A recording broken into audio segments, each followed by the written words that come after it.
past century, a country's authority relied heavily on its sea power. Next century, however, a country's power relied on the conquest of space. If this is the case, currently the United States is in the lead. When it comes to technology and funding that is spent into space, the United States federal government puts approximately $18 billion into the National Aeronautics Space Agency, and even more from private enterprises. Coming in second is the European Space Agency, with only a third of that amount, around $5.4 billion. In space, the gap between the rich and the poor is increasing, and many countries are falling behind. There is a way to fix this, and we, the negative, will try to explain how. First, we negate the resolution that the United States federal government should substantially increase space exploration. Not only has the government settled on a stable budget for the next couple of years, but NASA also agrees to this plan. The reason for this, which the affirmative fails to address, is because the public believes there are other internal affairs that the United States should focus on more. This, however, does not mean the U.S. has given up on space.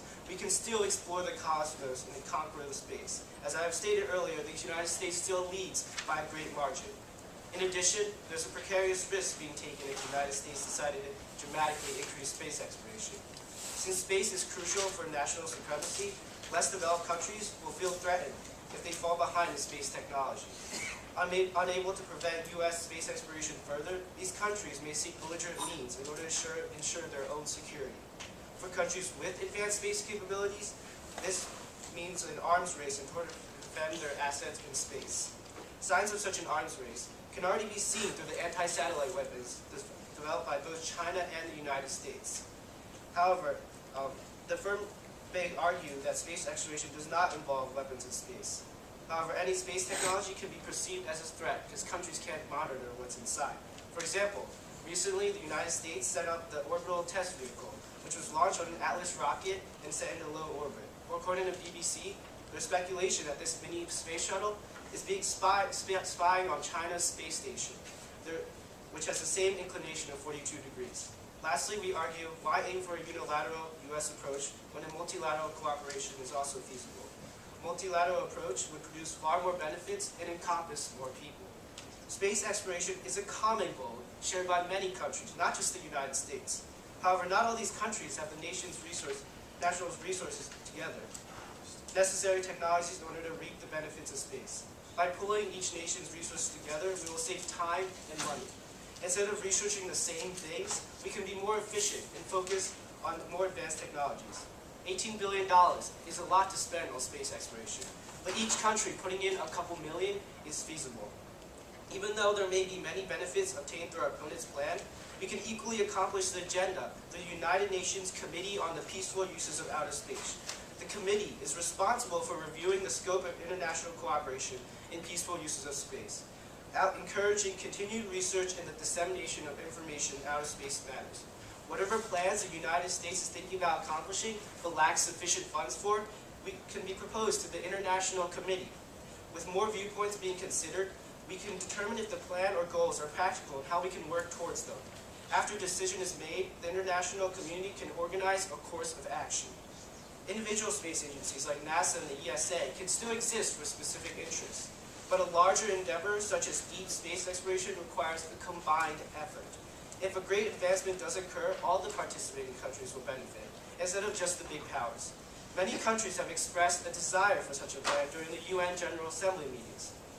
Kuzmenkov of Russia supported development of multilateral dialogue on the use of research of outer space.